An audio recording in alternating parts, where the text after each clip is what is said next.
फिल्मी दुनिया और सोशल मीडिया के दौर में आज के युवाओं के सामने कई ऐसे रॉबिन हुड हैं जो लोगों की रक्षा के लिए लड़ाई लड़ते हैं, जनता को उनका हक दिलाते हैं। ये रॉबिन हुड बड़े पर्दे पर बड़े ही फेमस हो जाते हैं, जिन्हें देखकर युवा पीढ़ी उनका अनुसरण करने लग जाती है। उनके जैसे बाल रखते हैं, कपड़े पहनते हैं और गाड़ी भी वैसे ही रख लेते हैं जैसा उनके फिल्मी हीरो के पास होता है। लेकिन आज हम आपको ऐसे असली रॉबिन हुड की कहानी सुनाने जा रहे हैं जो सच में गरीब जनता की भूख और अधिकार के लिए लड़ाई लड़ा था। लेकिन हमारे देश का हमेशा यही दंश रहा है कि जो आवाज उठाकर बागी बनता है उसे मार दिया जाता है। गरीबों के लिए लड़ने वाले इस हीरो के साथ भी ऐसा ही हुआ। इनको बीच चौराहे पर फांसी पर लटका दिया गया। जिस हीरो की आज हम बात कर रहे हैं वे हैसियत से तो बहुत बड़े जमींदार थे, लेकिन लोगों की भलाई के लिए उन्होंने अपनी जान की बाजी लगा दी। हम बात कर रहे हैं छत्तीसगढ़ के रॉबिन हुड यानी नारायण सिंह बिजवार की, जिनको आज हम शहीद वीर नारायण सिंह के नाम से जानते हैं। वीर नारायण सिंह का जन्म छत्तीसगढ़ के सोनाखान में 1795 में एक जमींदार परिवार में हुआ।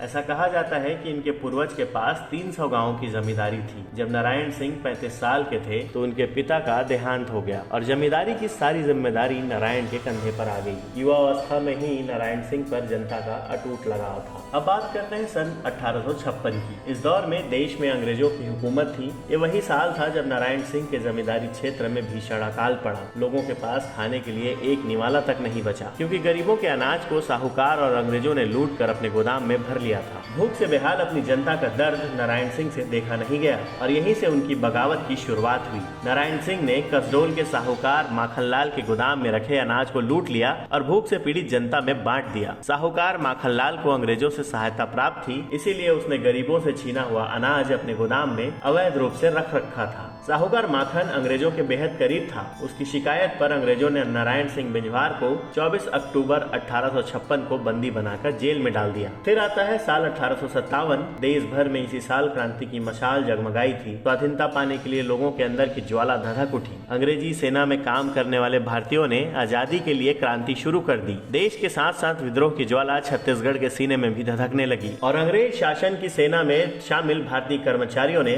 28 अगस्त 1857 को नारायण सिंह को अंग्रेजों की कैद से मुक्त करवा दिया और स्थानीय लोगों ने नारायण सिंह को अपना नेता चुन लिया। अपने साथ भरपूर जन समर्थन को देखकर नारायण सिंह बेहद खुश हुए और 500 लोगों को मिलाकर अपनी बंदूकधारी सेना का निर्माण कर लिया। इसके बाद वो निकल गए साहूकारों और अंग्रेजों के दांत खट्टे करने। नारायण सिंह ने कई साहूकारों के गोदाम लूटे, अनाज को गरीबों में बांट दिया। अंग्रेज उन्हें पकड़ने के लिए हर कोशिश करते रहे, लेकिन उससे कुछ नहीं हुआ। जब अंग्रेजों से कुछ नहीं हुआ तो उन्होंने चुना कूटनीति का रास्ता और फिर नारायण सिंह बिजवार की जनता को परेशान करना शुरू कर दिया और कई लोगों के घर भी जला दिए। अंग्रेजों के अत्याचारों से जो तबाही हुई उससे आहत होकर वीर नारायण सिंह ने आत्मसमर्पण कर दिया। उनके आत्मसमर्पण का मूल उद्देश्य था कि उनके कारण गरीब जनता को कोई हानि न पहुंचे। यह युद्ध उनके और अंग्रेजों के बीच है, तो इसका भुगतान गरीब जनता क्यों करे। उसके बाद 10 दिसंबर 1857 को अंग्रेजी हुकूमत ने वीर नारायण सिंह को रायपुर के जय स्तंभ चौक पर फांसी पर लटका दिया। अंग्रेजों का गुस्सा यही शांत नहीं हुआ।